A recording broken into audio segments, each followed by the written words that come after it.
Hello, this is Whose Turn Is It Anyway, and you're with Davey. I'm the first player at the moment. I'm doing my current run, but enough about me. I'm here with JP. Hello. And Adrian. Hello. Did you like that, Adrian? Just enough about me. Yes, all 4 seconds of it. That's all we allocate. Too much. That's all we allocate. That's all we have time for. We're getting too deep here, guys. 4 seconds in. I've had enough. Enough about me. Enough about me. We're moving on. We need to talk. We've got devs to talk about, right? It's true. We've got devs to talk about. But first, we're going to move on to...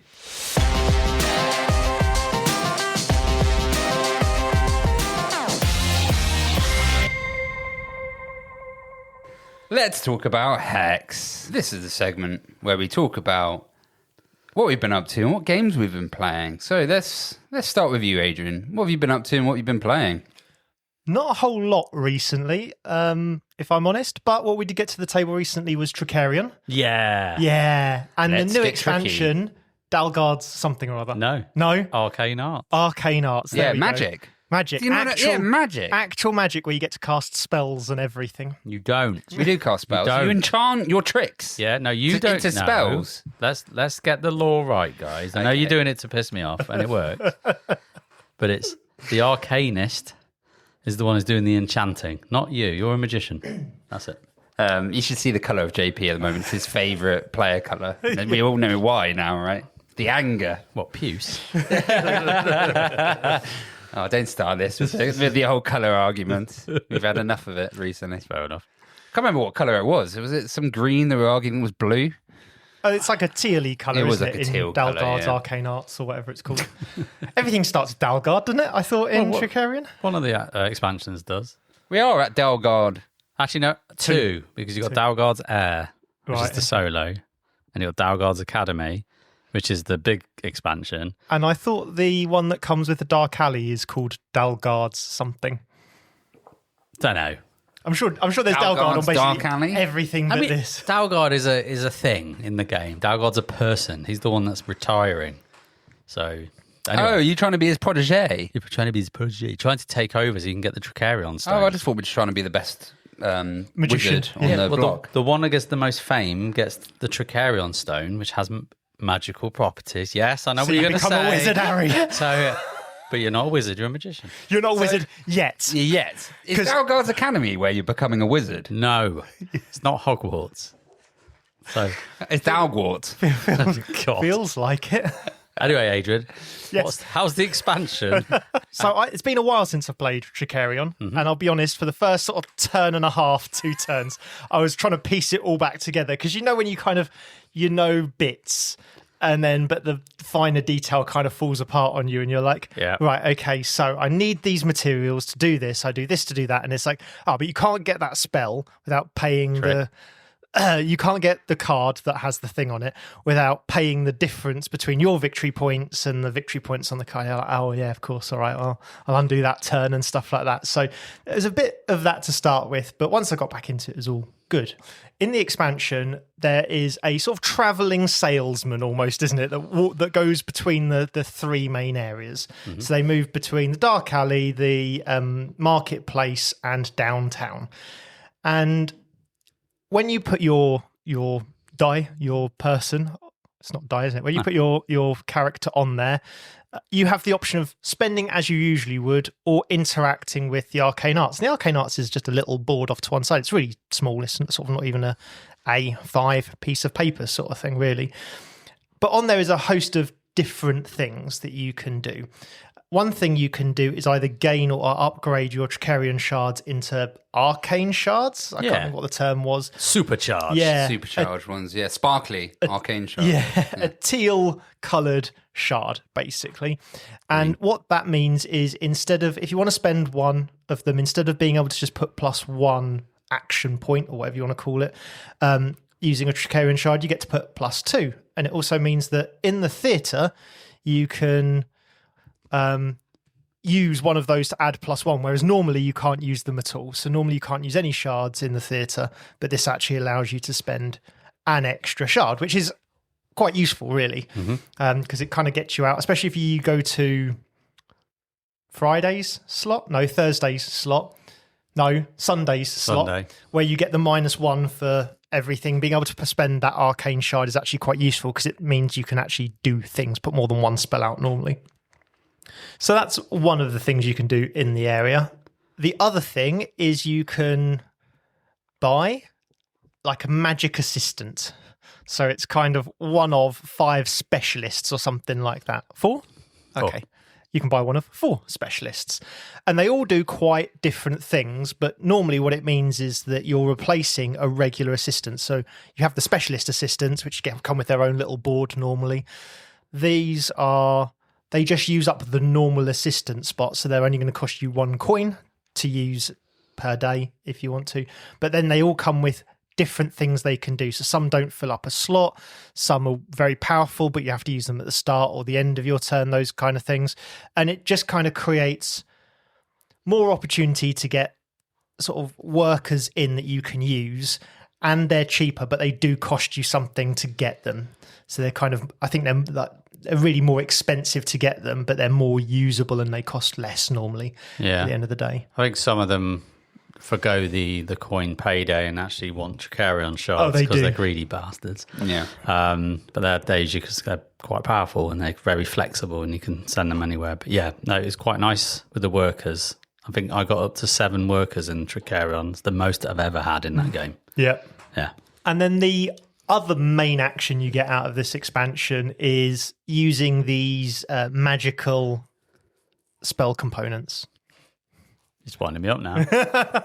So what you can do is when you prepare a trick, if you want to, instead of using the normal sort of materials, you can assign one of these special enchantment components as a one-off. You sort of use it and you put it on the trick as you prepare it. And you think, well, why might you want to do that? Apart from the fact that it's kind of a wild resource, why would you want to do that? Well, you also roll dice at the start of the turn, and it basically says if you perform a trick with whichever type of enchantment is kind of on the die, you will get that bonus that's on the other die. So one's a die that has all of the enchantment types on it, and the other one is one that has all of the reward types on it. And what you can do on your turn is kind of manipulate and lock in those dice to make sure you get the enchantment you want. But also it means other people can do it and screw others out of the enchantment that they want to get the bonus that they want. And I think it's fair to say that it's a fairly... it's kind of minimal, but it's minimal, yeah.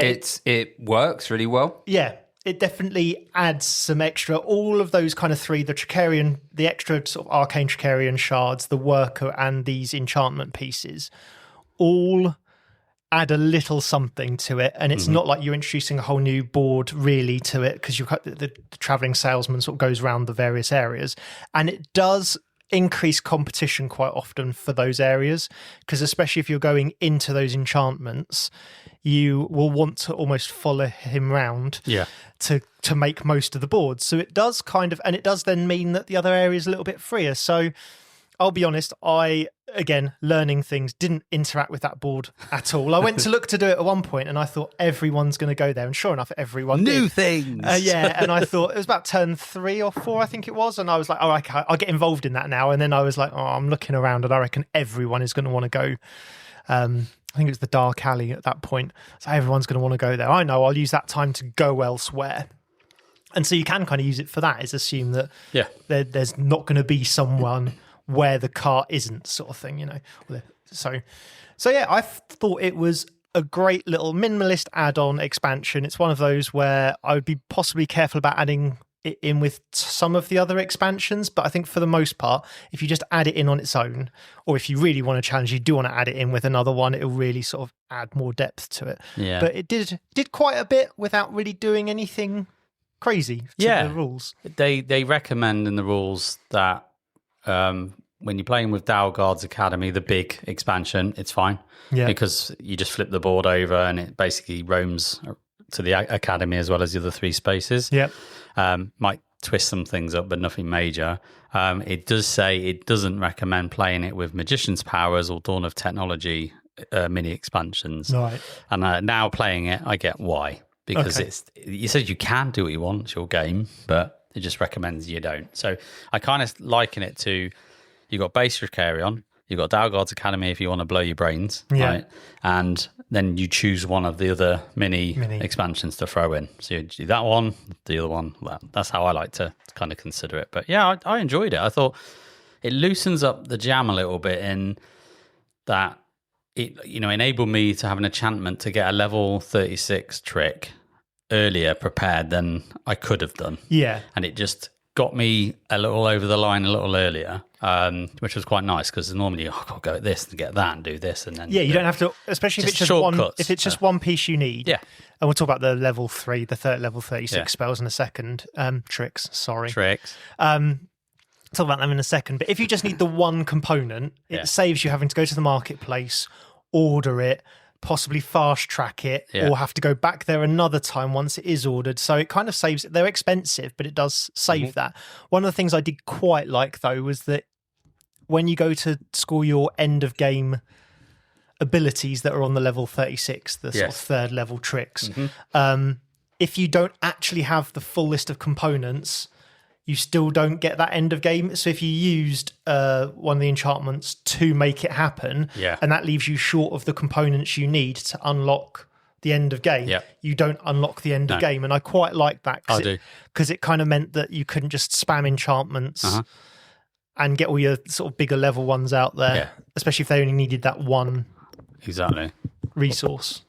All they're doing is basically shortcutting you to get tricks prepared so you can get them in the theatre earlier than you probably would do on the long way round, but you still have to invest. So that's exactly what I did. I shortcutted and I went, crap, I need to sort that out at some point. And I spent my last turn getting the components I needed so I'd score those points. So, I agree. It's cool. Yeah. Yes. There we go. That was our game with Trickerion, which was good fun. How about you, JP? What have you been playing? A long time ago, I played Siderial Confluence. So I've talked about this on the pod about I really want to play Siderial Confluence. And it's always a game that's intrigued me. Never got around to playing it. And then Craig, in our gaming group, basically said, I've got a copy. And he's one of Dan's cohorts that lives nearby. And he said, I'll come up and teach you it. I went, brilliant. So we set up a night and we got 4 players for it because I was a bit worried about not getting enough players because it's a game that plays up to 9, I think, which is quite a high player count. But for those that don't know what that game is or what the hell I'm talking about, because it is a weird name, Sidereal Confluence. What is it? Sidereal. Side piece, Confluence. Siderial. So it's a sci-fi, spacey, alien races kind of game by looks. So you think, it's going to be all ships and battles and things like that. No, it's economic. It's a complete economic trading simulator. And you think, don't switch off yet. That's made me more intrigued. Yeah, come on, stay with me. JP said space, so we all know he's sticking around for a little bit longer. So you play an alien race and you have a power, and all different alien races have different powers, and they're quite unique actually, and they're quite different. It's not just we're all the same with a bit of little something. They're actually quite different. And it's a game of many cards. So you start off with a bunch of cards with your alien race, and on these cards have various different cubes and conversions. So it's kind of like, if you spend this, you'll get that kind of thing. And you just look at it and go, what is this nonsense at the start of the game? There's so many different color cubes and different sizes of cubes and different shapes and things for resources that you use. I'm not even going to name them because I don't know. It's just blue, yellow and white and brown and green and whatever. Cubes. And every resource has a kind of relative value to each other. So you know that a little cube is worth half of a big one is worth something of something else, and that's important for endgame scoring, so you kind of know the value. But it's also important because this game is about negotiation and trading. So you have to kind of put your Del Boy hat on, because pretty much at the start of the game, you do a trade phase. So you're kind of doing a wheeling dealing, going, right, I need, right. Anyone got, I could do with 2 white cubes, right? What have you got? And so, yeah, I've got Terry 2. Tibbs, talk to me. Yeah, he's like, talk to me. I've got 2 white cubes. What are you going to give me for 2 white cubes, mate? And you go, well, I'll give you 3 brown ones. You go, right, deal, sorted, douche. White cubes have been in my family for generations. Yeah. And then you get those cubes, and then someone else is like, oh, yeah, you got those brown cubes. Do you need all of them? So, no, I can spare one. All right, you can have that one over there. And this is all simultaneously happening at the same time, right? It's chaos in the best way.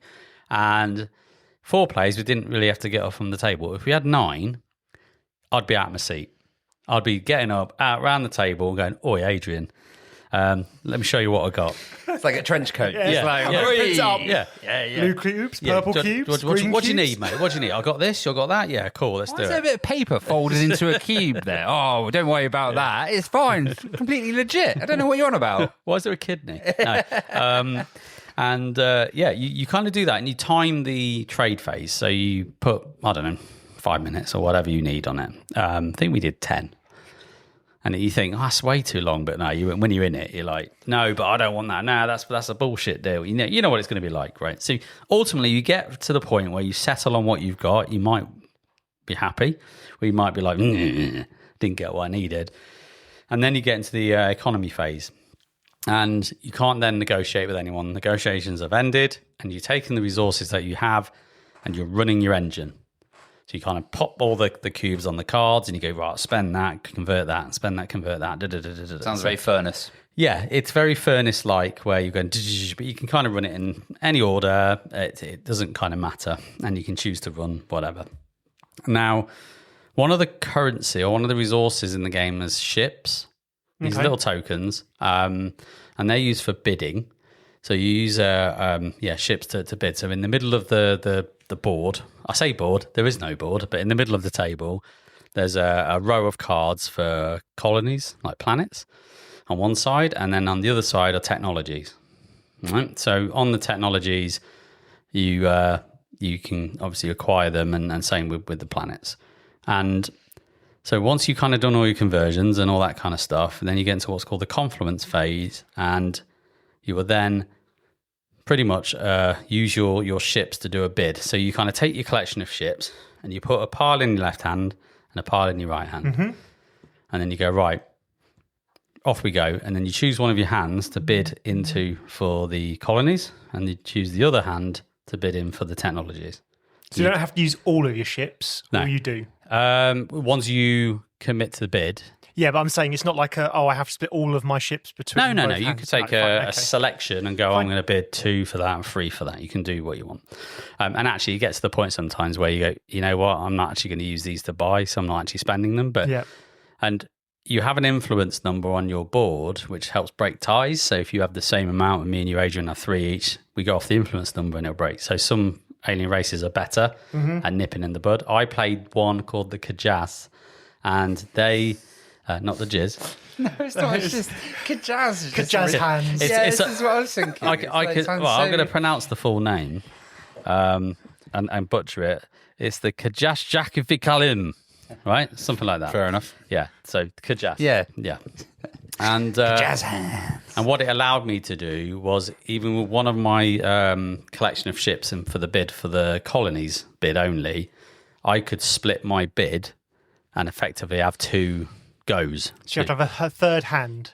Sort of. Yeah. So your Kajaz hand. Your Kajaz hand My Kajazzle. holds the... Which is quite a nice ability once I got my head around how it worked. And so you kind of go, right, I want that colony, lovely, put it into your tableau, and then resolve all that. And then you get the technologies, lovely, put it into my tableau.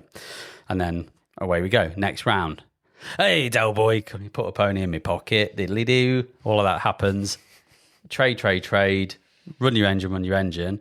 Now, if you manage to have fulfilled the requirement of your technology during that time, you've got a big deck of cards full of tech, and then you basically fish that out and go, great, I've researched X. You put that into the tableau, which means then you can also start running that.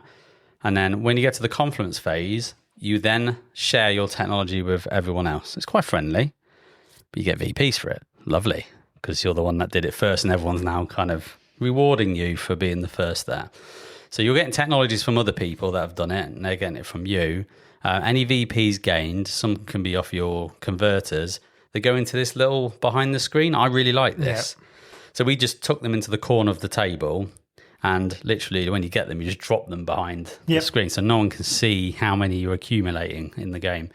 But yeah, it's pretty much rinse, repeat, rinse, repeat, rinse, repeat. So that doesn't mean that there's any, we're not going to deal with that person because they're winning the game. Exactly. Yeah. Yeah, we're going to freeze you out. There's definitely, I'm trying to think what there are, because I'm like, there's another game that's done that. Yeah. Because I quite liked that, the same thing. It's you can't, no one can even because obviously sometimes it's like, oh, this is a 1 or a 5 or a 10 or whatever it is. And they'll have blank backs, so you can put them face down so no one can actually see. Can't work it out. Can't work it out. And I quite like when that happens, because it just sort of, means you don't get frozen out, especially in this kind of game. Yeah. It works really well. Like it as its premise, it's fairly straightforward, but this lives and dies by the players. Yeah. So if you've got players that don't really like negotiating or don't like trading, you're going to hate this game, because that's what it is. It's nothing else. But if you like the wheeling and dealing and getting stuck into it, and you kind of can't help role play it a little bit, like this is what I'm going to do, and then it's just it was great fun, and it was fairly, it didn't go on for too long. And I think with player count, obviously, you could argue having full 9 players will take longer. I think it would, but it's not scaled like 9 players is 3 times as long as it would be, because it's all simultaneous actions.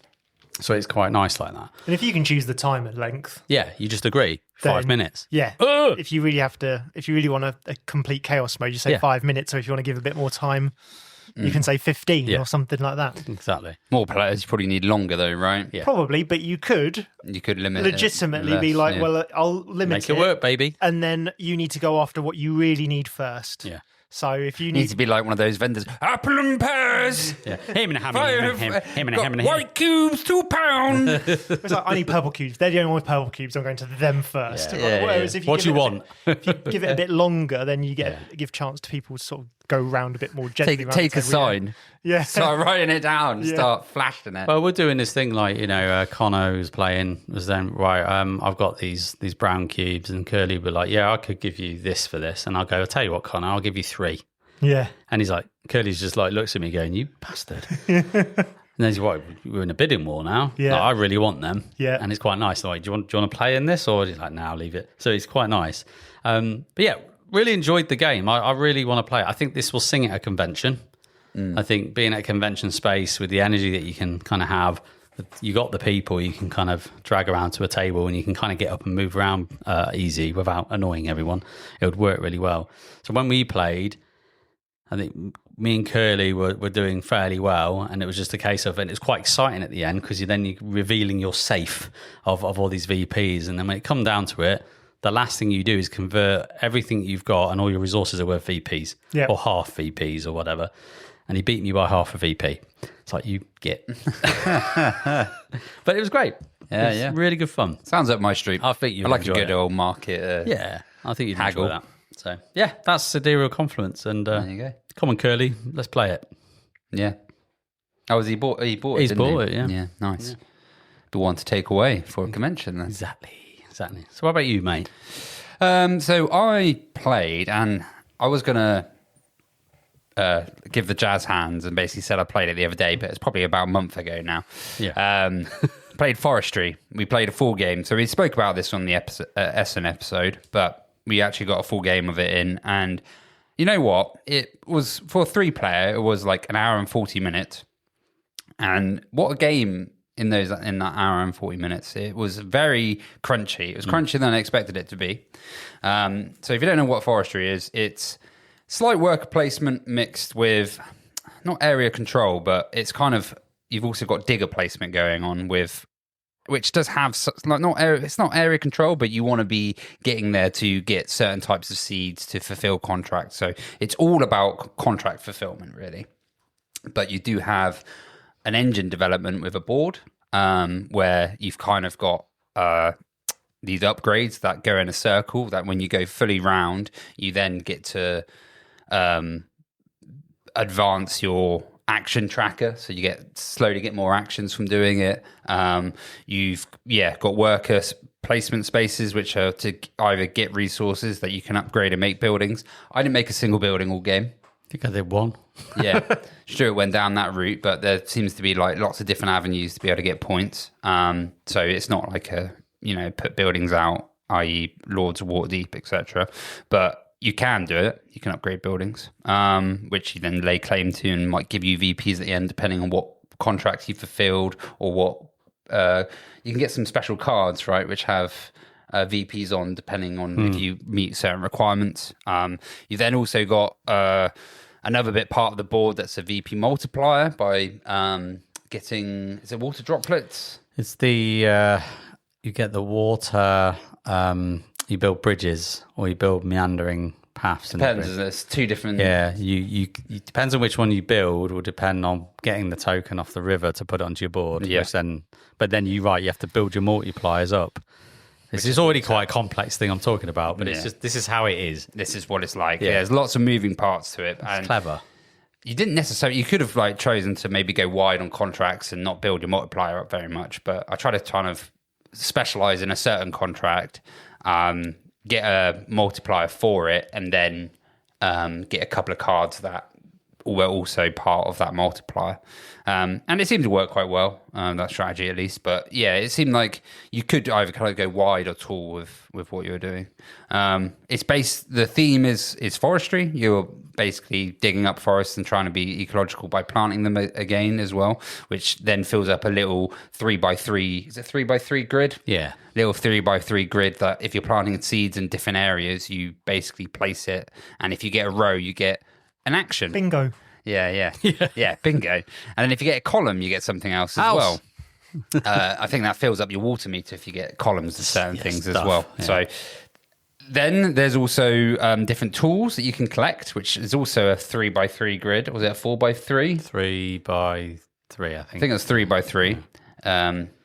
But don't quote me on that. It might be a 4x3. No, I think you're fine, Davey. I think it's 4x3. It's another one where you're trying to build rows. So getting different tools and basically placing a row of tools will give you an action as well. So there's ways of like getting kind of free actions on top of what you're doing. So it's very combo heavy. So there's 10 rounds, which reset at the first player. And that kind of stays at that marker to remember who the first player was, and basically you're flipping the token round. Because I don't think first player really mattered too much because the board's quite open. You might not be doing a workers placement space. There's a little benefit if you're one of the either first or second to that space, but you've got such a big selection of actions. You're not shutting people out. The starting contracts is kind of designed in a way that the resources you start, like the trees that you start in your storage area, is not the one that you need for the contract. So it's kind of like everyone's got slightly different things and you're all on a level playing field from the off. So like you say, when you place at the start, it doesn't really matter. Doesn't really matter. No. So yeah, it's 10 rounds. They go by quite quick, but sometimes you can have a real meaty round. It's one of those games where sometimes you have a round where you don't really do a lot, but you're building up for that bigger round where you'll get, because you can always spend money as well to buff, so you get extra actions. Oh, okay. So I take it money is your VP. Is it all? No, money's a separate resource. So the resources you have in there are ones that you need to fulfill a contract, which are either some kind of element. It's like sunshine or like... Yeah, it's kind of what you're doing to the wood to prepare it. So you're treating, treatments, I think they're called. It's treatments, there you go. And then the type of tree. And sometimes it requires multiple, and you have to like build up your storage space to be able to accommodate for that. But you can never have treatment without the wood because it doesn't make sense. You need to be able to treat the wood, right? So you have to have the wood first. So that you get by going your digger out and digging up that type of wood, which requires a certain amount of action points. 2 action points usually gives you more wood. The 1 action point is usually 1 wood, right? Then the treatment you can normally only get through via worker action spots, which is like the buildings. So you're going to this building to buy some treatment for the wood that you've put out, or you're getting it through special action cards or things on your board, which might be break the normal way of you getting it. Once you've fulfilled a contract, it takes an action to fulfill the contract, so that's another action point. I think you start with 4 on your start with 3. It can go up to 4 and then 5 on your little upgrade track. Or you can spend 4 money and get an extra action up to twice. So 8 money in total to get 2 more actions. So towards the end, you're getting a lot more actions as well. So as the game goes on, you're doing a lot more. You might fulfill 2 contracts on one turn. And the contracts sometimes give you things like resources if you fulfill the top and bottom. So usually on a contract, it's broken up. Top one's easy to fill, but if you've done it, you only do the top bit. That gets put aside. You won't be able to get to do the bottom. But if you do all of it and fulfill all of it, you'll get the bottom benefit as well.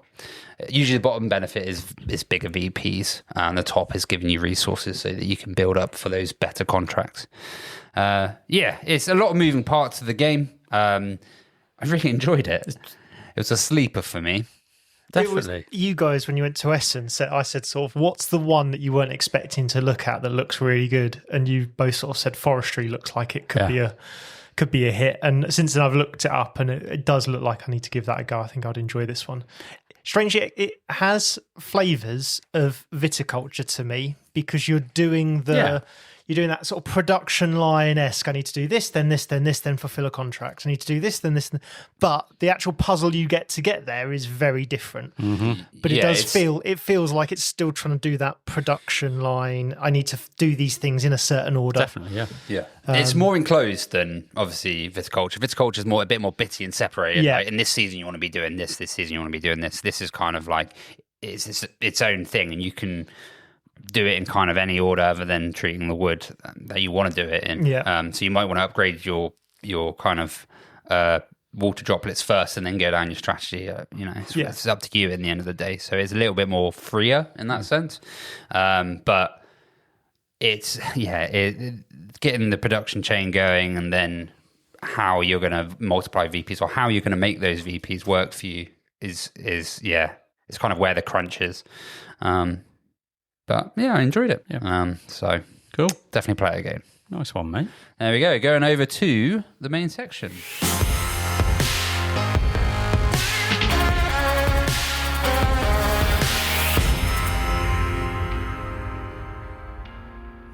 On to our main section, Recliner Designer.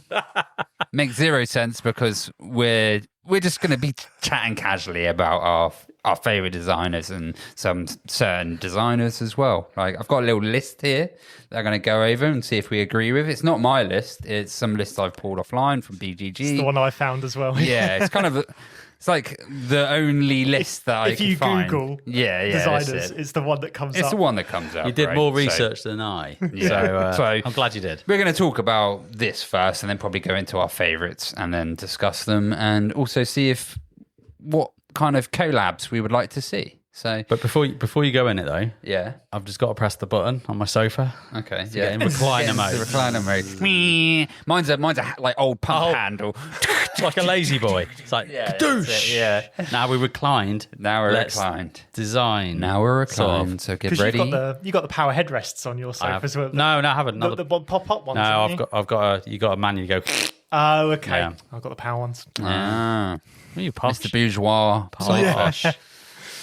All right, so now we're getting to the recliner position, and we're going to talk about our favourite designers. This is getting seedy, but I love it. Carry on. We understand if you've just turned off the podcast. we totally get it. So, at number 1, this guy's got Uwe Rosenberg. So Who? Uwe? I'm joking. Uwe? I'm joking. Uwe. Nice. Uwe? Uwe, yeah. I was joking. I know who he is. Uwe?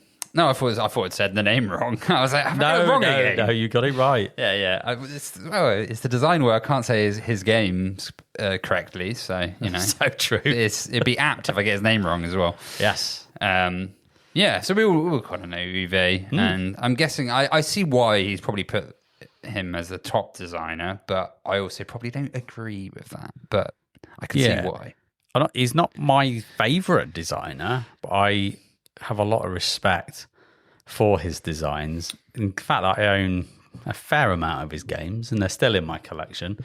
I've probably played more of his games than I have any other like designer as well. Yeah. Of a type. Like, I've probably played 12, 14 of his games. Yeah, easy. And for me to play so many, I can see why he's made the top list. Yeah.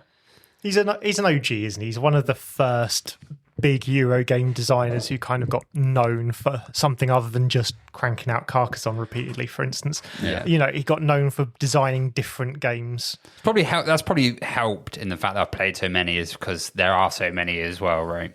There are, and what he seems to do is kind of follow like a little, like some people have the same thing through all of their games, and some people are just complete like chameleons, like all their games feel very different. What Uwe seems to do, and a few of the designers do actually, but Uwe seems to be very good at it, is he'll kind of go, right, I've started with this, then I'm going to adapt.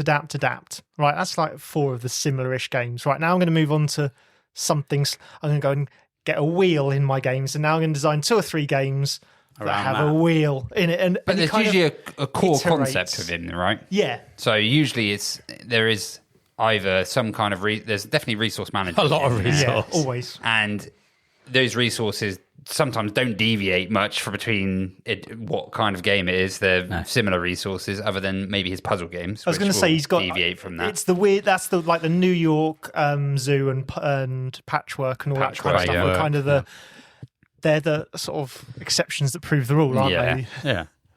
They're the ones that, if you didn't know it was Uwe, could you actually tell it was Uwe? Only ignore the artwork, because you could probably tell from the artwork, right? Because there's a certain style that seemed to have followed him for quite a while. It's usually Franz Clemens and Yes. the artwork that does Yeah. a lot of the Lookout Uwe games, for That's sure. it. So they have a similar feel. So if you ignored the artwork, you probably wouldn't be able to tell that those games were his as such, right? Yeah. Because they're more puzzly in nature, but his core games usually had like this is some sort of resource conversion. There's usually some sort of breeding. Quite often. There's usually breeding and some sort of feeding. And some sort of feeding. Got to keep people fed, Yeah, because yeah. otherwise people get... There's nearly always asymmetric cards with lots of text on them. Yeah. yes. Who would you like to see a collab with? What, With Uwe? Yeah. Who do you think he would work with really well? That's a question, isn't it? So mine probably would, and I'll go back to this later as well, but I think weirdly he might, because they're so different in style, but some of their core, like they're both like a wheel, is Simone Luciani. Simone. Well, he is the king of partnering with people. If you look up his games, I think there's only one that's on his own. Yeah. All the rest, he's partnered with someone, even if it's just kind of, well, they've supported or he's supported or whatever. Yeah. But nearly every game he's attributed to is him and someone else, at least one other person. So he did a lot of work with Tashini and all that kind of stuff but there's always another person, nearly always another person. So if you want to pair him with everyone else on this list, I think you could get away with it, because he seems to like, and obviously works well with others, because he seems to enjoy working with other people. And a lot of his games do have a wheel in, so maybe they could join and because Rats of Wistar, Barrage. So I think maybe those two, and you could make quite a tight Aurora Labora style game. I would like it. But how about you guys? Is there anyone that comes to mind, or not really? Not really with Uwe. It's hard for me to think, it'd be quite interesting to pair him with such and such. But I find that he hasn't. I know on Plantanubo, his name is on the box, but it's not his design. I think he either collaborated to help develop or do something with It's it. the same with Lowlands. He kind of put his stamp, he sort of gave it a once over and went, that looks like a kind of game I would like, and then kind of put his name to it, or sort of endorsed it at least. I still really want to play Lowlands as well. I've want to not drown played sheep. it. Is I want that to drown some sheep. You want some dams and you want some sheep. That's your game, baby. But I can't think of one. If one pops up, that I think that would be quite unique. Maybe we go through the list and see, and then you'd be like, actually, when we ask who would collab with them, you'd be like, Uwe might collab with them. I did say a long time ago that actually, if you went with the Terraforming Mars developers, so we could do Terraforming Mars. There we go. And have Done it for the pun. Have a collab that way. But it's purely for the pun. If you were here, you could have seen Adrian's soul leave his body. Yeah. So it's not Mars, it's hexagons, but it's fields. Adrian reclined himself into a different dimension. Anyway. Right, so moving on, and this is like the granddaddy of board games, right? It's Reiner Knizia. Oh, good old Konieczka. Mainly because he's made so many games. He has. One of the quiz questions was like, how many games has he made? And everyone kind of lowballed it compared to what. Yeah. I think we worked out he created one every 3 minutes. Something like that. That was a Dice Tower joke, wasn't it? Where it was like he turned around and he went, I've just created 4 games. And he went, oh, right, okay, 1 second, sort of turned away and then went back and I've designed 12 games. What? Turned around, I've designed 34 games. Well, how are you doing this? It's a self-perpetuating games machine. Yeah. And when I say quiz, it was at the one of the Fox and Hounds, I think. Fox and Hounds ones. Yeah. Yes. So Joel came out with this question and we were just like, nah, no way you do that.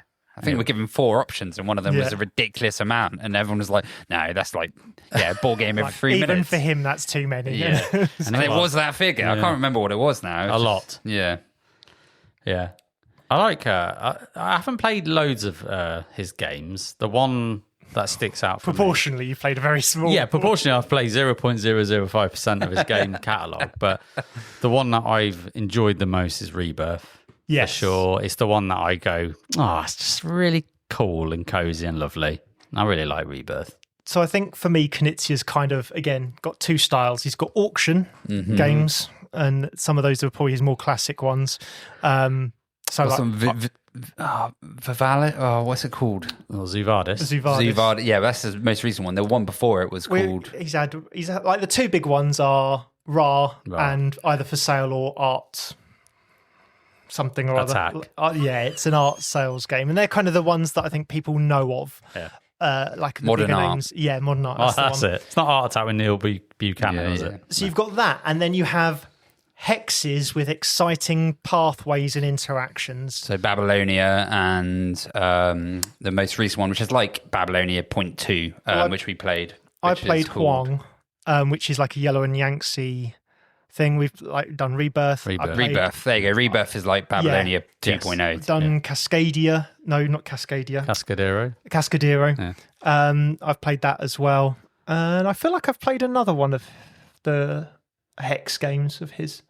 I can't remember, but they're Did you not play Babylonia with me? No. Because I own it. No. Yeah, no. But I'm aware of it. But they definitely feel like his games, not entirely, but mostly kind of fit into those categories, which is here's how to do auctions, but different. And here's how to do hexes with interesting interactions. And it's not just about sort of dudes on a map or area control in a specific way. It's about creating cool interactions of how do I put that hex down that does something different sort of thing, or creates a bit of difference.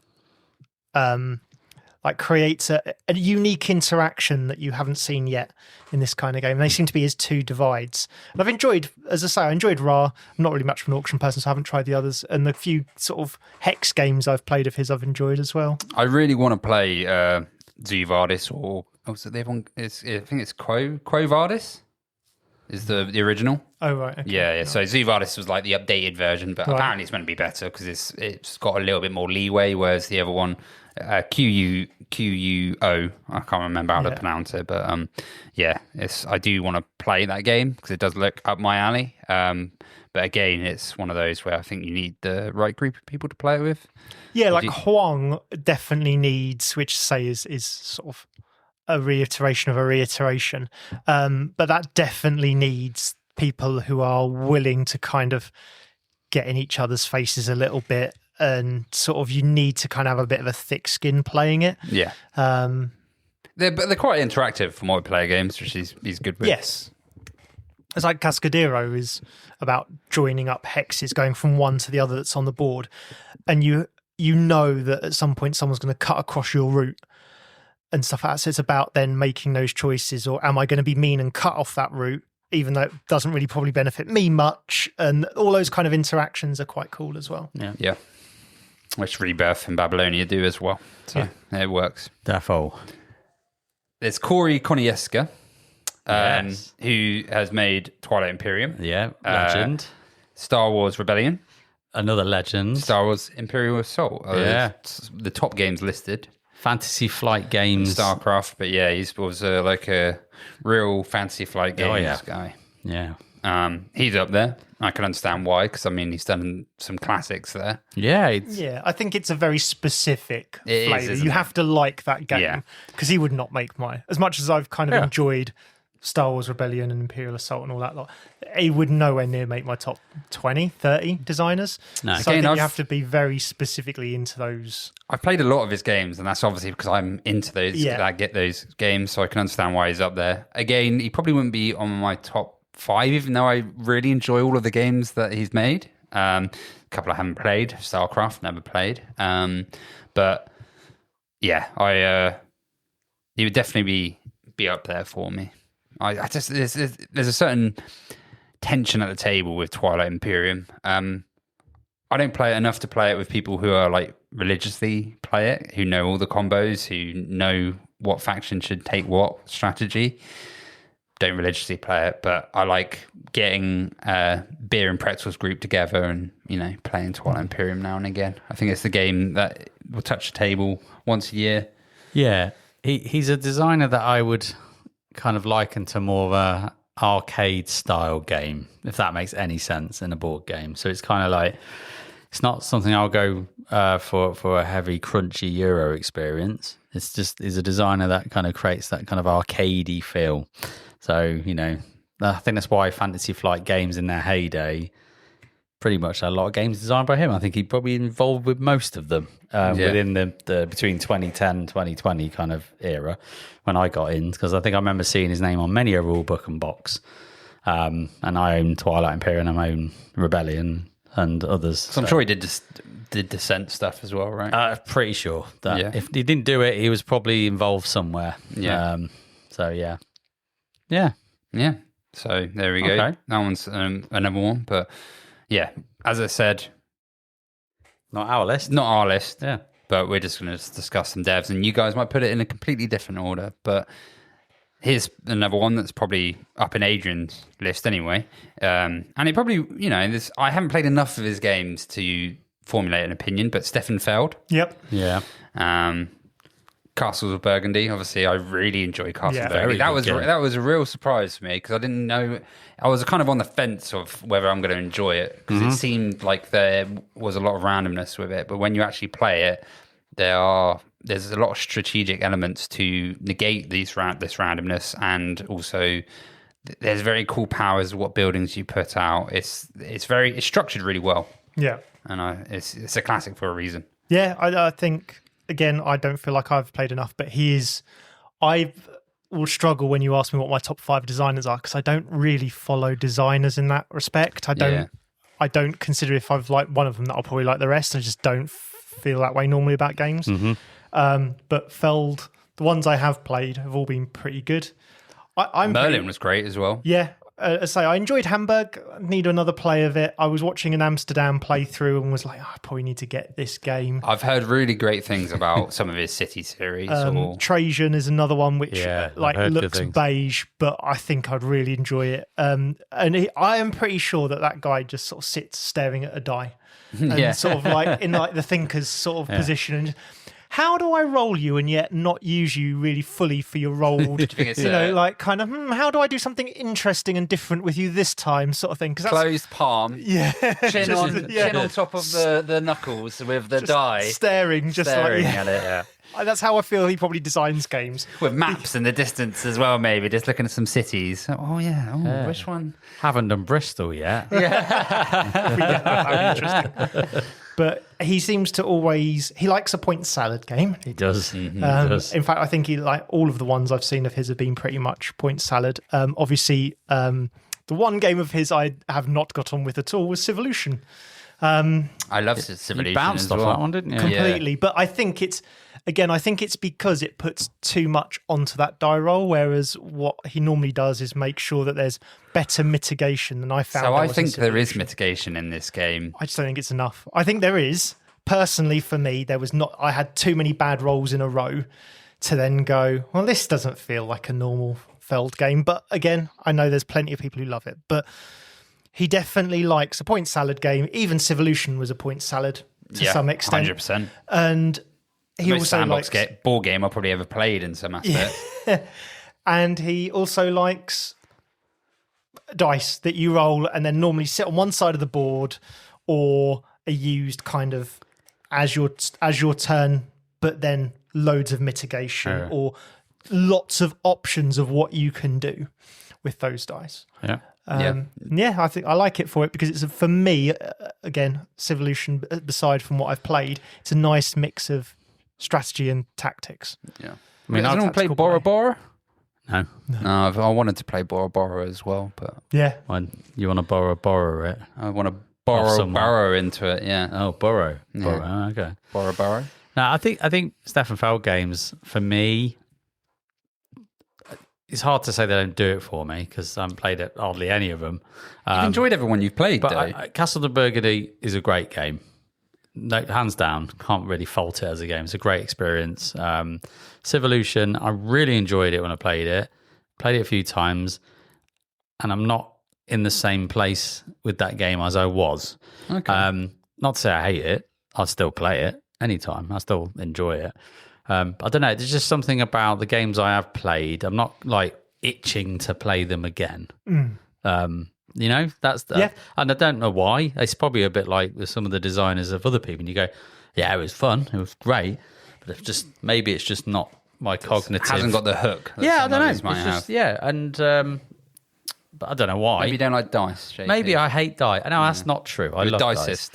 Dicist. I mean, he needs to throw too many bones in a lake. Then, if that's the case, Yeah, that's true. If I hate dice, then I have to basically write off. You hate loads of pips money. dice.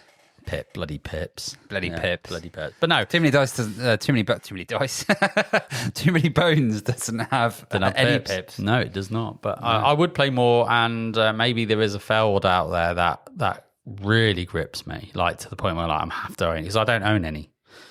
So I want to try more because again, I've enjoyed all of his apart from that one. So yeah, never say never.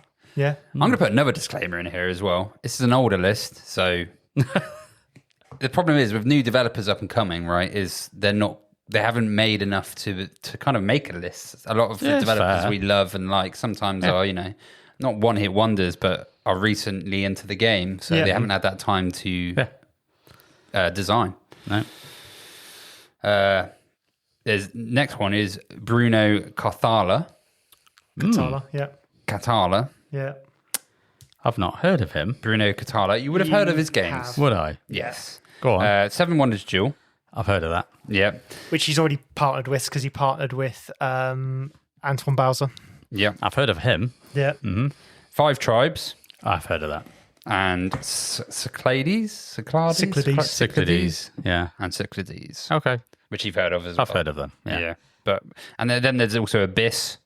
Abyss is good. Yeah. I enjoyed Abyss. And I mean, I've not heard of The Little Prince Make Me a Planet. I've never even heard of that. That's just a kid's game, obviously, because The Little Prince is a book, right? I don't know. Yeah, I think so. Take your word for it.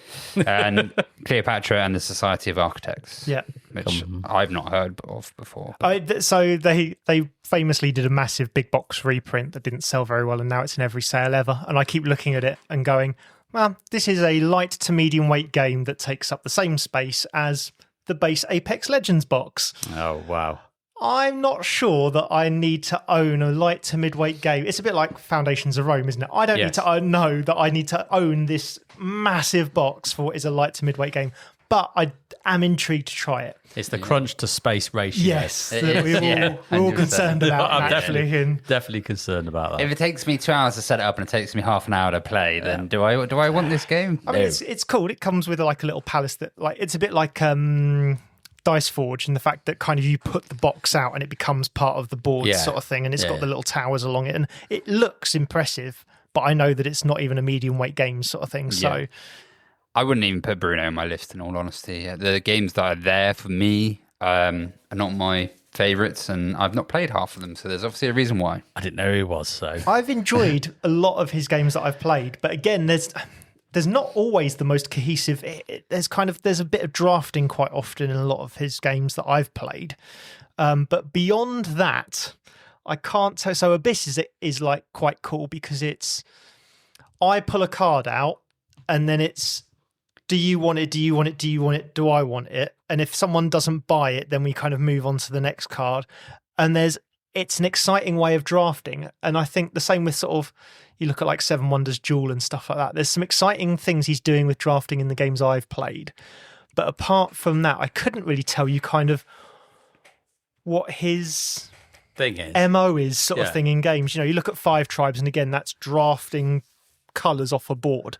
Yeah. And it's just full of, again, I think I'd hate that game because it's just lots of wooden meeples on a board, just a complete sea of colours. So I don't think that would interact well with my brain and the way it works. But there is cool drafting stuff in all the stuff I've either seen or played of theirs, but I don't know if that's all the way through the games enough to make it his kind of thing that he does. Yeah. All right. And then we're going on to the next one. Number 5, Eric M.Lang. Eric Lang. Yeah. Eric Lang, yeah. So, I mean, this is like, it's got Marvel United. There's a load of big games here in some sense. XCOM, yeah. Did the famous trilogy of Blood Rage. Blood Rage, Rising Blood Sun, Rage, Ankh. yeah. And before that, the precursor to that, Chaos in the Old World. Chaos in the Old Yes. World. What a game Chaos in the Old World is. I love that game. Talking about that literally with the previous guest that we had on the show. That's one of his favourite games. Oh, I do like Chaos in the Old World. It's just... I've not don't know played it. I need to play it. So Liam owns it. Oh, okay. So I don't know whether he sold it on by now, but yeah, I know he did own it. So he used to play it quite a lot. But I think the only game of his that I haven't... Well, Marvel United was one, but it didn't feel like a lot of his other dudes on a map sort of games, which is what he's kind of famous for. Yeah. But I'm pretty sure he also did the Song of Ice and Fire miniature game, Oh, did he? okay, yeah. which is unfortunately slightly broken now, but when Yeah. it came out, it was really good and a Yeah. really different twist on the miniature game Looked cool. that did. idea. Because it had a politics board, so you either took your turn on the main map or you took your turn on a politics board, which quite often affected the main Doing map in some way. shenanigans. So it kind of created this cool, Yeah. like alternating system. Rising Sun is another one that looks really good. I hated Dudes on a map. But did you hate it? Absolutely hated I haven't Rising played it. Sun. So again, it's the middle of the trilogy.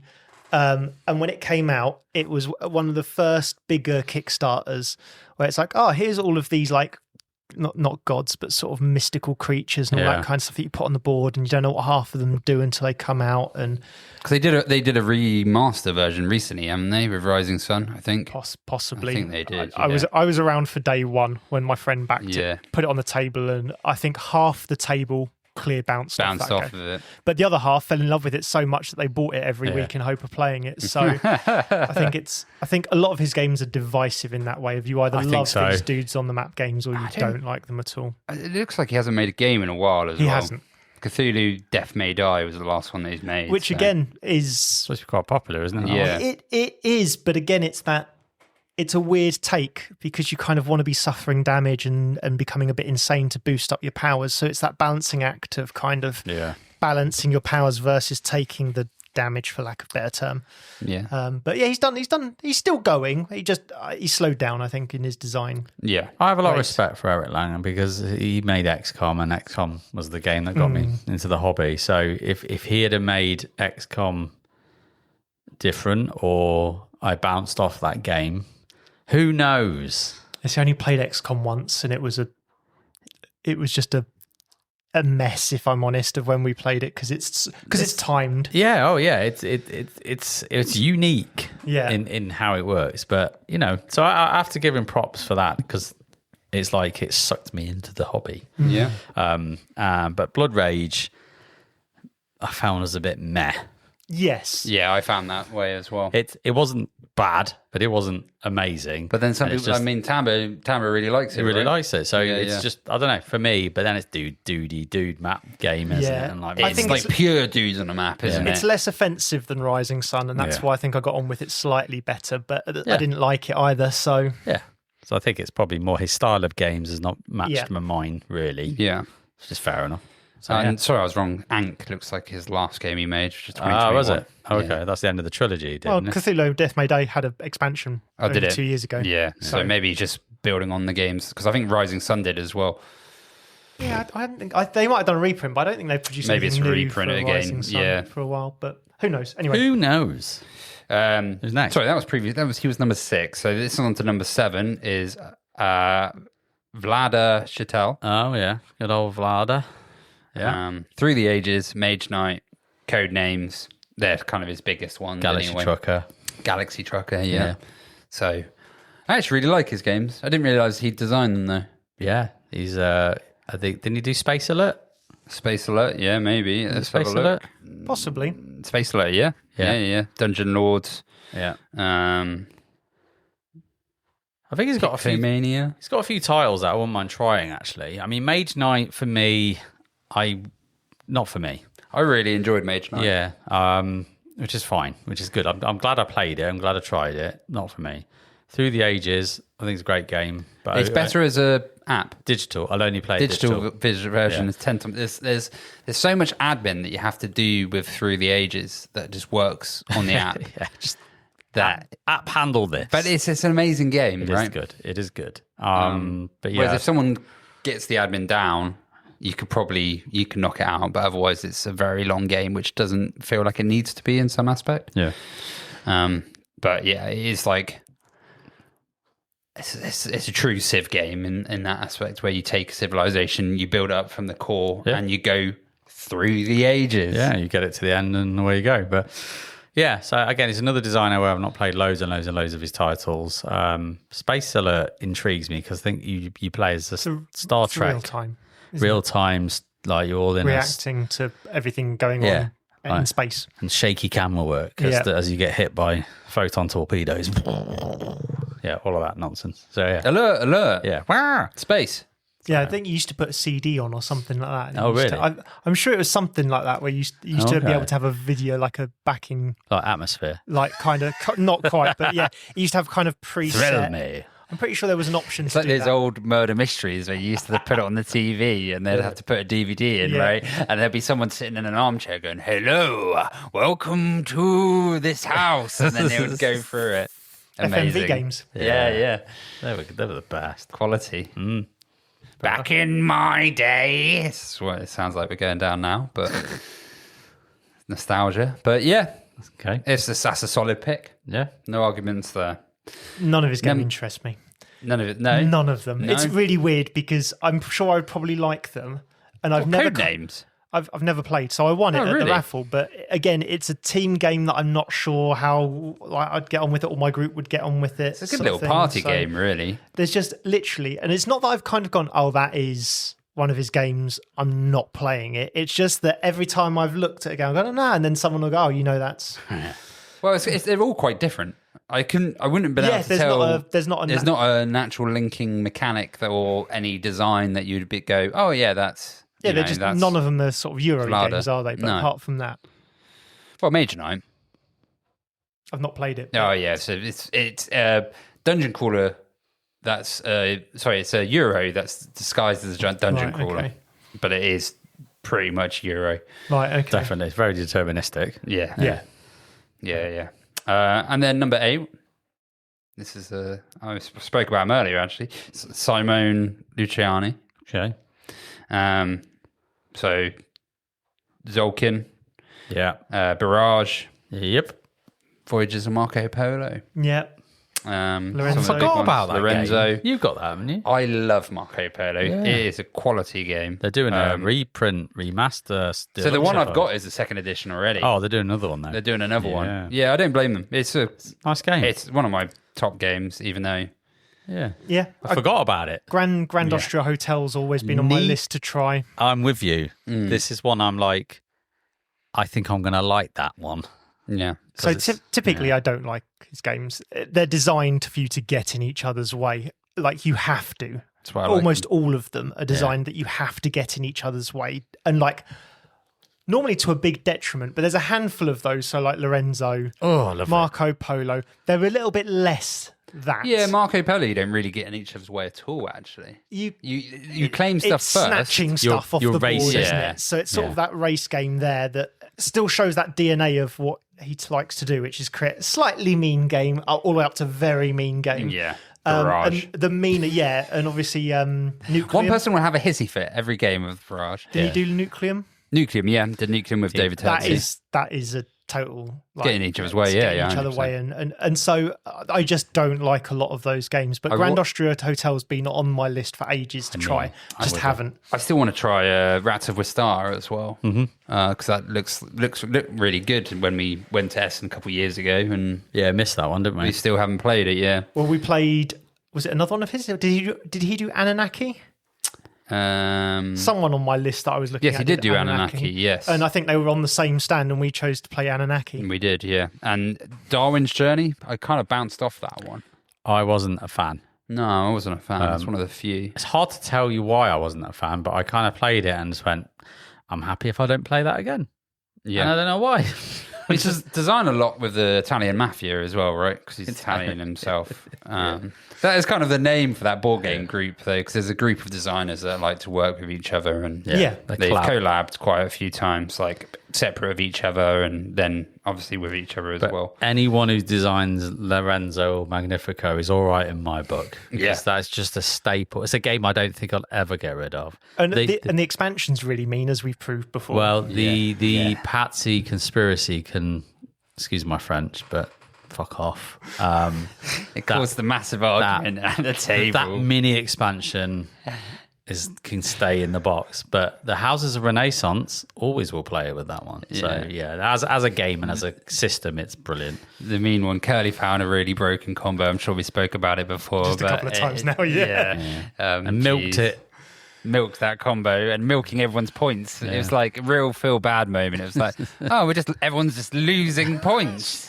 Great. It's like a leech. We can't stop it. It's just leeching. Yeah. Off like three or four other players all at once. Yeah. It was. That's it. That tactic, if there's just two other people, probably wouldn't have worked as well. But because we were playing at the full five as well, it just meant that it was like, oh God. And Barrage, I love. Like, Barrage is one of my top games. I love that game. Like, obviously, I love Food Chain Magnet as well, but no one will play that with me. And Barrage, I can kind of get it to the table now and again, but sometimes, and I've had games like when I'm playing Barrage where I go, oh, I'm screwed here. It's rough. The last time we played, Martin absolutely screwed us, and I was like, oh, I can't do anything. Yes. But That's how I felt about Nucleum as well. When my playthrough of Nucleum was, I've picked a thing up because I have to. I can't complete it. Game's done. But for me, for some reason, that game, those lows actually like build up bigger highs when I play and I'm doing really well, because it's kind of like a big middle finger to everyone else at the table, which if you've experienced the lows as well as the highs, you can see where the game is. Yeah. Like you kind of understand where you go, yeah, I've had a bad game at this, but like I know that when the next time I know where my mistakes are and I can kind of try and rectify it. It's not, especially with Barrage as such, it's not pure luck. It is placement and trying to cut people out, which rewards you the more you play it, right? But I can understand with the counterbalance why people then bounce Again, off it's of kind of got to be not a lifestyle game, but it's got to be a game you play regularly enough with a group that are also the same experience level as you, and I think that makes it a tough. I think it's my toughest game that I own that I will never sell to get to the table.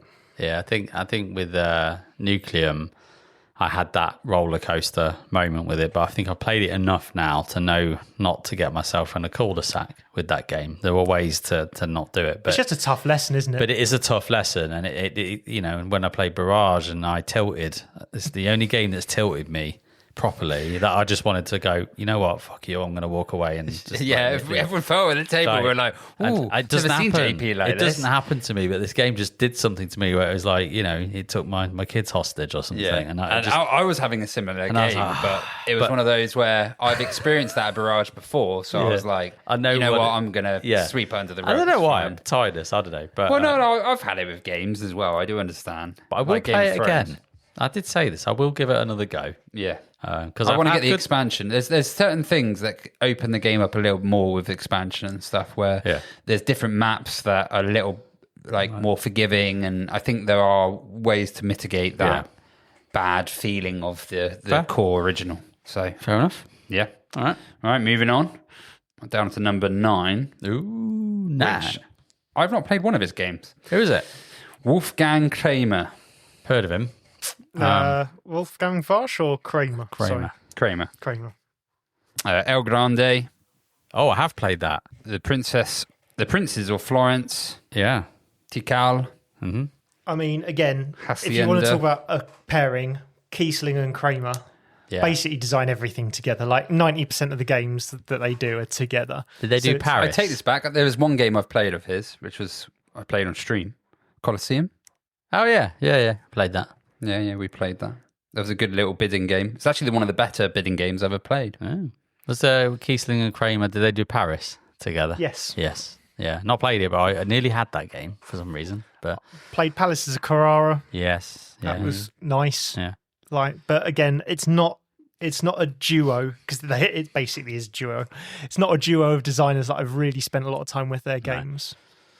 No, the only No, one- I don't think any of our group have, which is El why. Grande is the only one. I played it at Full Board Gaming Yes, last and you year. spoke about it. And it 'cause was great. recent. Yeah. I thought it was, for an old game, I had a blast with it. It's like the McDaddy of Dudes on a Map. Yeah, but it's a Dudes on the Map game that I found really kind of interesting in how it was doing it, rather than going, I'm coming to invade you. And it was just really like clever.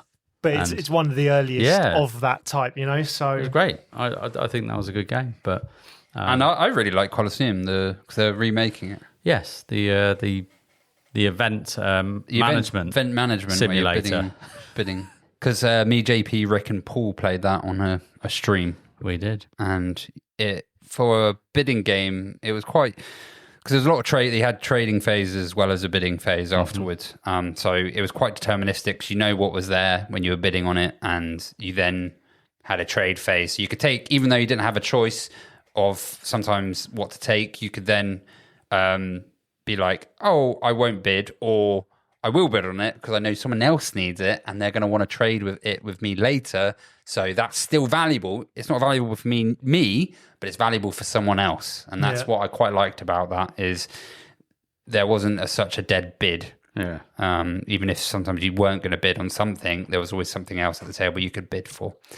So I did enjoy that. And it seems like he's kind of designed a lot of bidding games. So maybe there's a mechanic there to see. Please tell us. Yeah, we Because don't know. we obviously don't get a lot of his games to the table. No. Moving on, we do get a lot of these games to the table. Who is it? Vital Lacerda. I don't know at who number he 10. is. I don't know who he is. Who is that guy? I'm He'd be lying. a lot higher up the list for me. Oh, 100%. yeah. Got to play on Mars recently. He did, yeah. Really enjoyed that at GridCon. Don't play his games enough. We had a little spate where we played a lot of them. Yeah, we have a phase of it where we go, right, I'll play this, and then I get like his back catalogue in the events list, and we just churn through them. But it has been a while. Inventions. is Yeah, it? Inventions. I want to get that would like to play that again soon because that I really enjoyed. Yeah. Weather Machine's still up there for me. I'll always play Weather Machine. They're all good. I really like them. You know, Lisboa is one of my favourite ever games ever. Not much created. to say on VTL, really, is there? No. Is there any collabs, do you think, who'd be good with? Yes, I am going to ask that question for VTL. Yeah, for me, it's Turczi. You think him and Turczi It's together? happening. And it's happening. I think his mind is so because his designs typically are here's the gameplay loop Yeah. you need to be in. Don't fall off and the wheel. You need to stay on it, and it's a complex loop as well. It's not like a simple loop of sort of It's like a penny farthing. Is it like Hemel Hempstead roundabout? yeah, it's Where kind of you've like got that. a roundabout of roundabouts. That's Swindon, isn't it? Yeah, Swindon like- Magic Roundabout. Yeah, the magic roundabout Yeah. to Swindon. Exactly. It's like that.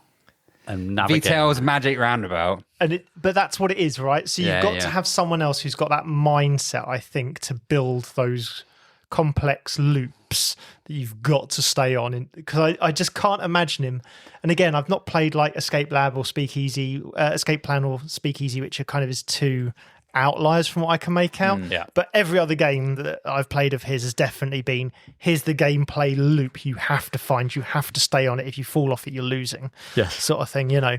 And yeah, so you have to find someone who can work within that mind. Or you have someone that works outside of that loop and he has the core loop in the game and then they do something that tacks onto that loop that helps Maybe. put that loop together, right? I just can't. I think it's got to be a special someone who gets into that mindset with Yeah. him and that kind of can build Yeah. within it. I know that him and David Turczi are collabing because that's quite well known. Don't know what on, but when we had a special experience in GridCon year before last year, 2024, and both Vital and David were there. Yeah, and then sat and nerded out at a table. And they sat and nerded out at a table. And I wasn't there for this, but I know Curly and Rob were, and they were like earwigging. And it was basically like two people just spouting off like mechanisms and ideas. Binary speak, wasn't it? Yeah, basically zeros and ones. And they were like, what is going on? Like, what? What? It was just like a different level of communication and things like that. And I thought that's cool. Yeah. I'd like to see what they come up with. So for me, two of my favourites. Definitely. Just clashing together, seeing what madness comes out of it. I love it. There we go. Yeah. We'll probably talk a bit more about Vital anyway. Number 11, Martin Wallace. Okay. I can understand this. Brass, yeah. Only one I've really played of his. But I enjoy it. I think it's a good game, but I've not played many of his others. Because there's the Discworld game I've played as well, which I enjoyed, which there's a remake of as such, which is under a different guise. It's under a different theme. Yeah. And they've smoothed out some of the rules. Nanti Narkin, is it? Yeah, I think so. But I mean, he's absolutely cracked out the games. You got loads of them. Yeah. Again, he's been around a lot longer than I think people give him credit for. Because if you think the original Brass is old, very old. Yeah. Well, it looks like the first game listed here anyway. There might be a game that he's made that I don't know about, but 1993 was Lords of Creation, and then he's still making games with Cassius Spelly. If I'm saying that wrong, I do apologise. I am not good at pronouncing things. But that's a solid pick. I mean, you can't really argue about it. Anno 1800, we loved. Anno is a bloody good game. Very good game. Bloody good game. Somehow they captured the feeling of Anno without it really being Anno, but it is Anno. I forgot he did that. Yeah, no, Anno's a good shout. I'd always play Anno. Always play that game. They haven't got any sausages. Yeah, sausages. Oh, I need some sausages. We're going to trade some sausages. I was going to say it's the sausage game, but it's not what I mean. It's not what I mean. Yeah, I mean, every game that I've played of his, I've really enjoyed. So I've yet to find it. I mean, I even enjoyed the Discworld one. Maybe it was slightly because of the theme, because it's one of my favourite authors as well. But Stuart had a copy of it, which meant I got it to the table during one GridCon. Yeah. Nice. Bloody enjoyed it. Bloody loved it. I'm going to do one more of the list. Go on and go for all of them, which is Alexandra Pfister. Yes. Yeah, Maracaibo. Yes. Sky Mines. Great Western Trail. Yeah. Awesome game. Solid designs for me, those. And Pirates of Maracaibo and all that stuff. But Boone Lake. Boone Lake's very good as well. Yeah. For me, what I quite like about the ones I've played of his design is the width of options that you get. Yes. Because they always feel replayable. Because you're like if you think about Great Western Trail or Sky Mines, it's like, I haven't gone down this route. You're still kind of doing the same things, but it's going down a different engine route normally. Yeah. Or something like that I found the original Great Western Trail, though, to have a cowboy problem. But maybe that was just me. Whenever we seem to play it, the most recent one sort of sorted that out, I feel, with the sheeps of New Zealand. I think that's my favourite Great Western Trail now. But we did find that trying to go down the building avenue never seemed to work out as well as if you went down the cowboy avenue, because obviously you're churning out. You can push the game on quite quickly if you're going down the cowboy route. Agree. I think the second edition for me has fixed some of that. I still agree that it's there, but I don't think it's as big a problem as it was in the first edition. I've probably not played the second edition, so that's my problem. But I still agree. I think it's still there, but I think it's a more valid option than it was in the first edition. That's cool. Because, New Zealand just sorts that. So for me now, I'll probably just play New Zealand. Again, I love New Zealand, and it would probably be the game I would choose to play with people who know Great Western Trail. My problem is that there's literally 5-6 people I know that want to play Great Western Trail that know it. Yeah. So I'm having to introduce it to new people a lot, and I wouldn't chuck people in with New Zealand to start with. No, that's fair enough. There's too much going on in it. Yeah, sort of that's thing. fair enough. Whereas I can take the base one, and then if I want to, I can add in the Rails expansion, and that kind of gets you to a similar-ish feel as New Zealand. Mm-hmm. But I think I really enjoyed Sky Mines as well. Yeah. Just quickly, There's one littler game of his that I haven't played, and I'd like to give it a go. Is Oh My Goods. Pfister? Yeah. Did he do All My Goods? Yeah. I think he did. Oh, yeah. okay, cool. And they do a big box, which isn't that big, right? So the big box is still a little box, but it's basically a little card game where you do resource conversions and things like that. And I'm like, I want to try that. Can't tell you how many times I've looked at it and gone, I should pick that up. Yeah. And then just every time. not. Yeah, same. I'm like, nah. And I don't know why, but it looks fun. Oh, it looks like a Look Uwe game. It's a lookout 'cause it's- spiel Yeah. look that Yeah. kind of makes me kind of go, no, is this going to be like other lookout Yeah. games that I don't quite enjoy? Yeah, and it's got the Clemens Franz artwork Yeah. on it as well. So I if just don't like. If our listeners have played this and they say you should absolutely pick it up, let me know, because I need an excuse to buy a new game, clearly. There we go. So, yeah.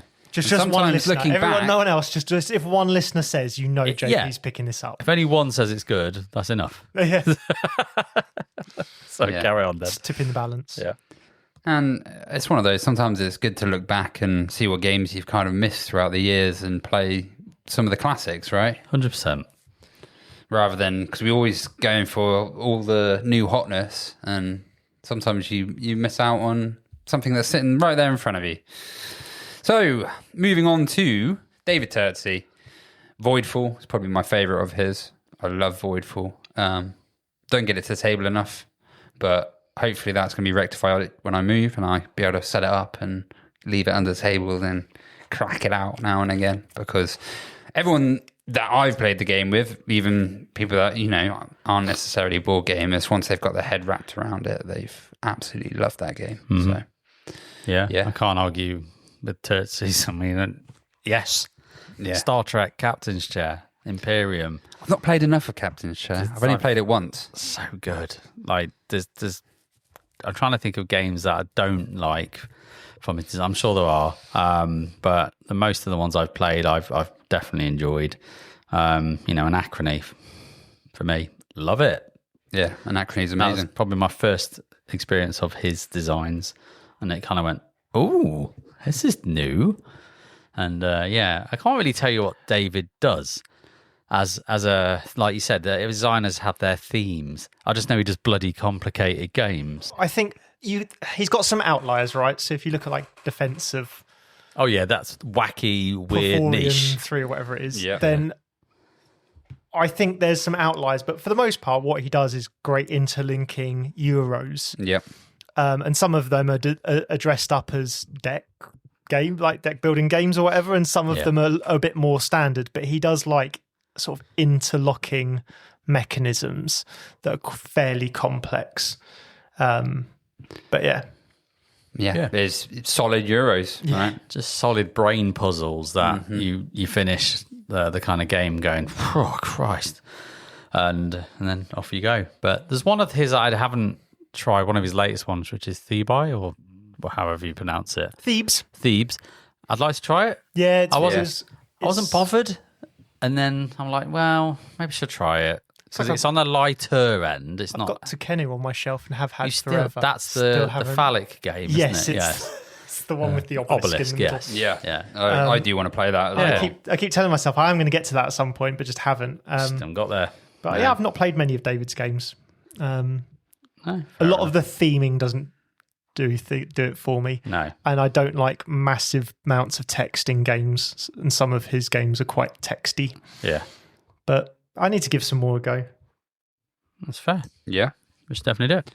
I mean, the Academy also with Trickerion, he did the expansion. He did Dalgard's Academy. Is it the solo He's done mode? lots of solo modes. Done lots of solo modes. He's done a few, hasn't he? Yeah, he's done one or two. The solo expansions for games, generally, if you look at it, you go, oh, this is designed by David. So he's very good at working out a game up, basically, the automation of a game, right? And you can strip it back down. So you can take a game system, strip it all the way back down, and then rebuild it all the way back up from a solo AI perspective. And that's, for me, it's just freaking impressive, isn't it, really? But if you ever get the opportunity to have met David, you'll realise like he's just got a special skill to do that. He's just wired that way. And it's very clever. He's a clever guy. But yeah, cool games, good fun. I want to give a little shout out to some designers, which are both the designers for Reggie Games. Yeah. Tommaso Moderori and Alberto Parisi.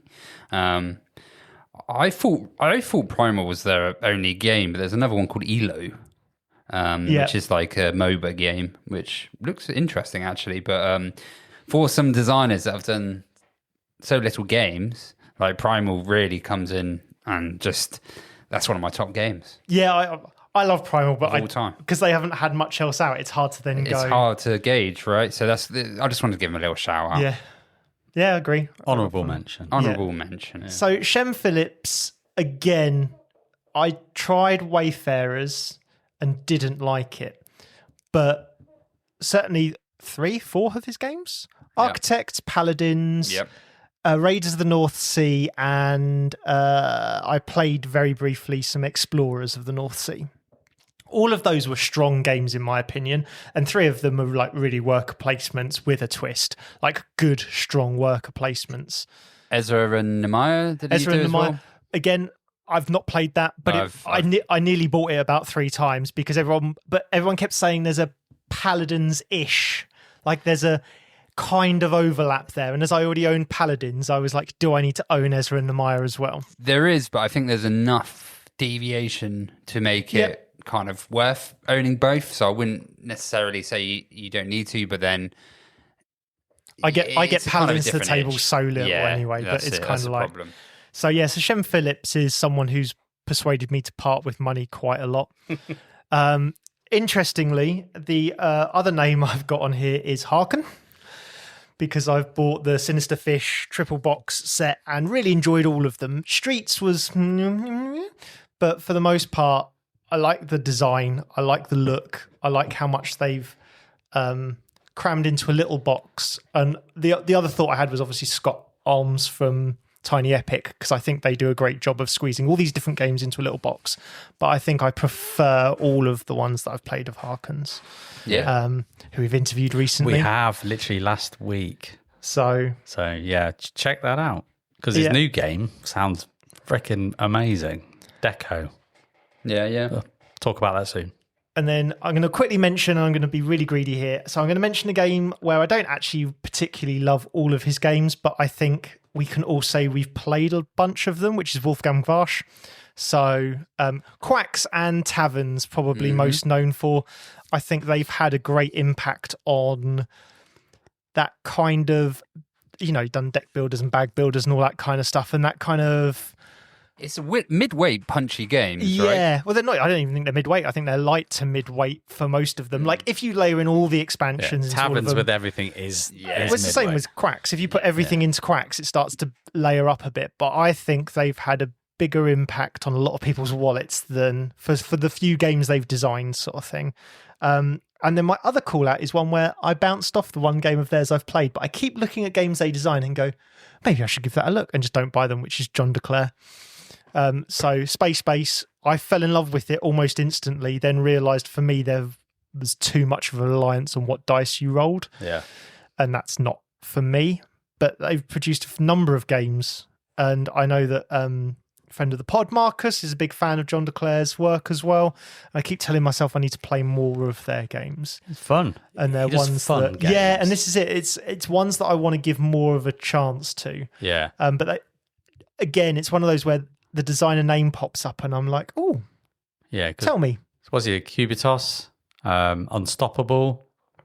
This is the solo card crafting. He's basically the card crafting source. It's kind of originated from him, but he did Rolling Heights, I think, as well. Yeah, Rolling Heights was one I looked at. As I say, Kabutos, Dead Reckoning, I've looked at a few times. Oh, he did that one, didn't he? Ecos, I've looked at a few times. That's the pirates with the cubes that you fire and you... Yeah.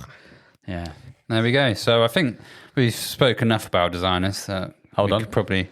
I'm coming out of recline mode. We've got to sit up now, right? Sit up now, yeah. Let's wake up. Come on, then. Let's go. Let's go on to the news section. Haiku with a clue.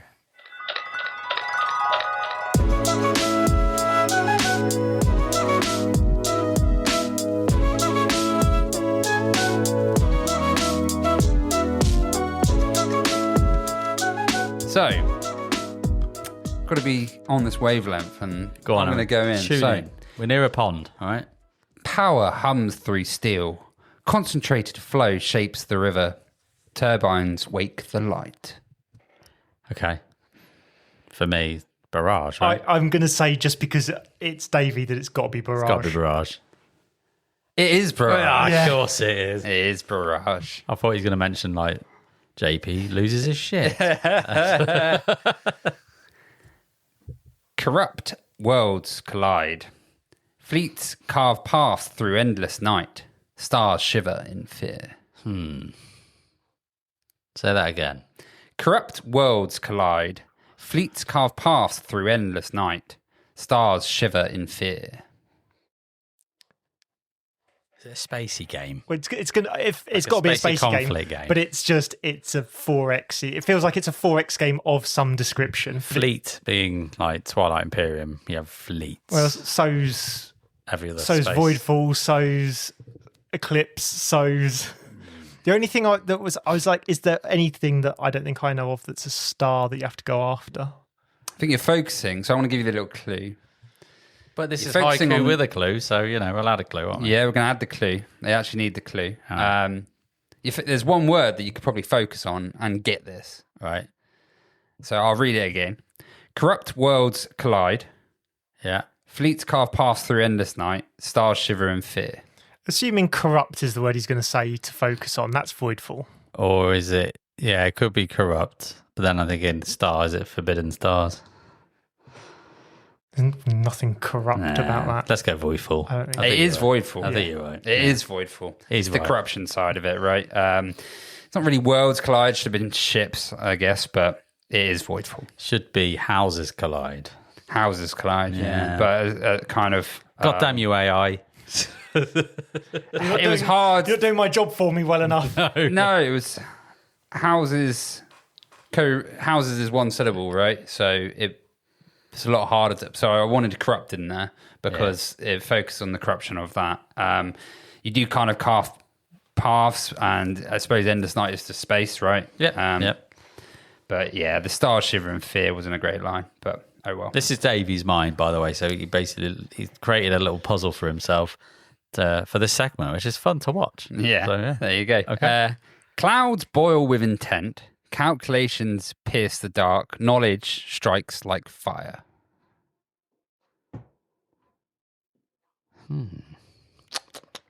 See, clouds, I'm thinking Petrichor, which before the podcast, Davey mentioned He Petrichor. did, didn't he? Which is why I might be thinking that. And then I thought of Cloud Age, but I don't think anyone's played that.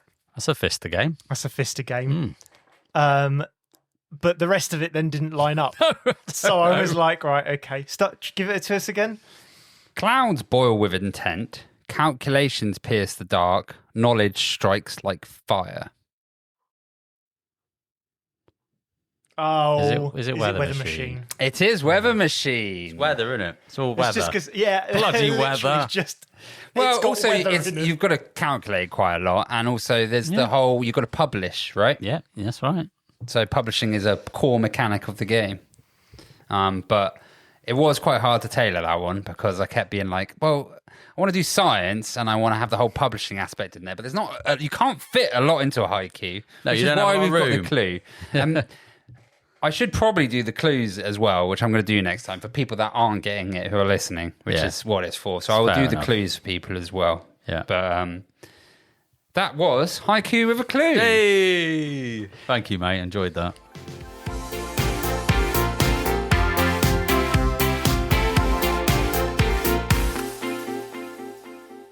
Moving on to the penultimate turn. This section is where we talk about what we've got coming up, what games we're excited about, and sometimes it might not even be board games, it might be computer games or films or whatever. Whatever we're excited about. So, Adrian, what have you got coming up? I'm going to steal all of your thunder and say Rebuilding Seattle. That's fair. Because we're all on that one. are. And interestingly, I'm up in Bristol for the week and driving back down just to play that game. Oh, geez. Really? What, Well- you going back to Bristol afterwards? I will stay here tonight for the night, and then And at then 4 go. a.m. I am leaving. You really want to play that bad? It was more the fact that it was a game that I've had to cancel a few recently Yeah. that I don't enjoy doing, and it's a game I genuinely want to play. Okay. And of course, work really got in the way, and I was like, you know what? Sod it. So I'm going to travel back down that evening and then probably leave at 4 a.m. fair. the next to go back up. So yeah, I'm looking forward to that. Supposed to be putting Sanctuary on the table.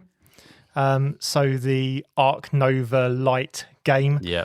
I'm Tiles. I'm not entirely sold on it, but it looked something that would interest me, and I think I could get to the table quite a bit. So going to give that a go as well. And then hopefully I'm joining the local Blood Bowl League.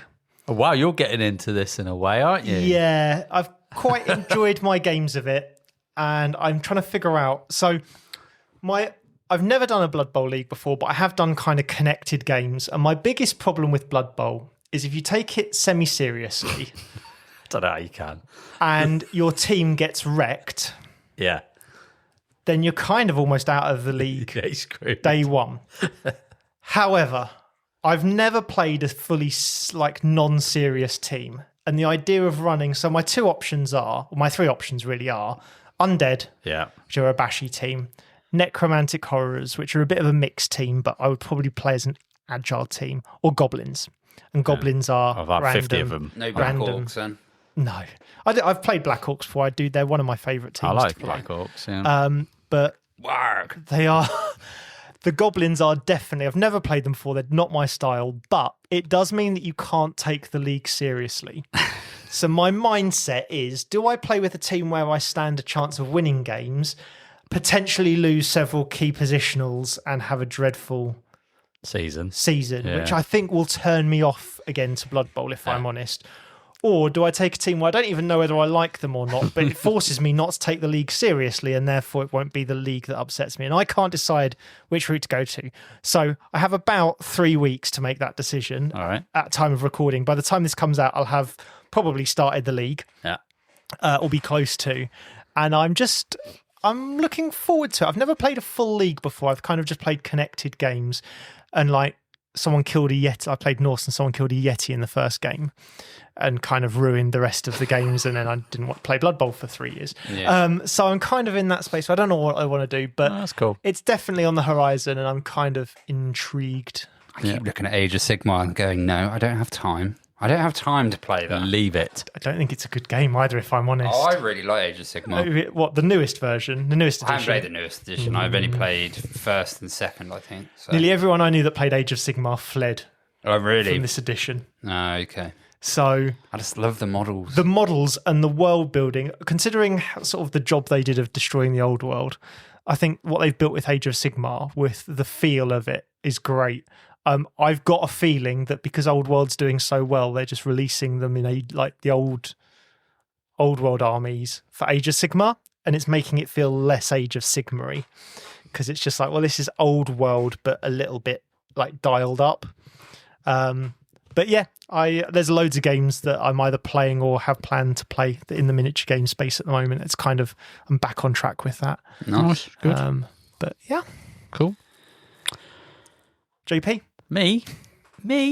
Sorry, I'm directing traffic here. You're fine. You can direct over this way. I'm looking forward to full board gaming, which will literally be when this releases, pretty much this week. So I'm looking forward to that. And the reason why I'm looking forward to full board gaming is I get to hang out with some other mates as well. Like it's the convention for me where Adam from Punch Board Game comes along. We have generally a good laugh about nonsense for a period, and getting some games in with them. I know a couple of our listeners are going to be there, so we're going to be playing some Imperium, I think, with them, and I'm just looking forward to that. I'm also hoping we'll get our pre-production copy of Deco that literally we talked about last week's episode. I so want to give that a go. So I'm hoping to have that with me as we go to full board and give that a bit of a test run. And so, for those that don't know, very quickly, poker mixed with deck building. So anyone played Balatro, it's kind of not the same thing at all, but it's that kind of twist the game up. And I thought, intrigued. So hopefully I'll have that with me. We can get a few games of that. But just looking forward to hanging out, catching up with people, having a bit of a laugh. So that's pretty much me. Yeah, which leads on to me. I'm playing with Rob and Paul Grogan, Elder Scrolls. We're going to try All and complete... weekend, Well, I think it's 2 days of. at least. Yeah. Well, I think it's 2 days of. Sorry, yeah, at most. Paul said Yeah. it's 2 days off, Yeah. so I think he's trying to keep to that because he's got loads of people booked in for Sunday as well. So Yeah. I think we're basically playing it the Friday, Saturday. He's got some of his Patreon members to vote on what scenario we're doing. So Okay. because it was kind of like, we don't mind, Paul. Just whatever. So yeah, and I don't know what class I'm going to play because I haven't played it fully either. So I'm really looking forward to playing Elder Scrolls. Yeah. I loved the little live stream we did of it. Yeah. It's a good, great game. Great game. You've not played it since? No. Oh, right. You're going to have a blast then. Yeah. Yeah, This is you're why I thought, you know what, I'll jump Sod on. it. Yeah. Yeah. So, Yeah. Rob is very excited. yeah, I'm excited. And I'm like, Rob, like, you're just going to be playing one game. And he goes, and? yeah. He's like, I'm happy with that. I'm just playing Elder Scrolls all weekend. So, well, fair enough, mate. I'll see you on Sunday. yeah. So, yeah, no, it's fine. Play Deco on Sunday, right? It'll be around. It'll be around. Yeah. I Cool. can teach you. If I'm not playing, I can teach you. Yeah. You can have a go. So, yeah. So that's what I'm looking forward to. Nice one, mate. Nice. But that concludes our designer episode, the Recliner Designer. And we've hoped that you've leant back in your seats and enjoyed this episode. So that's been Whose Turn Is It Anyway? Thank you guys for listening. You can find all our socials at the bottom of the episode link. So give us a like, give us a follow if you haven't already. And if you want to support us, it's a massive shout out to everyone that does via Coffee or Ko-fi. But yeah, you can go there and support us. It, literally, we wouldn't be able to do what we do now without the support of our listeners, etc. So a big thank you. And as always, whose turn is it anyway?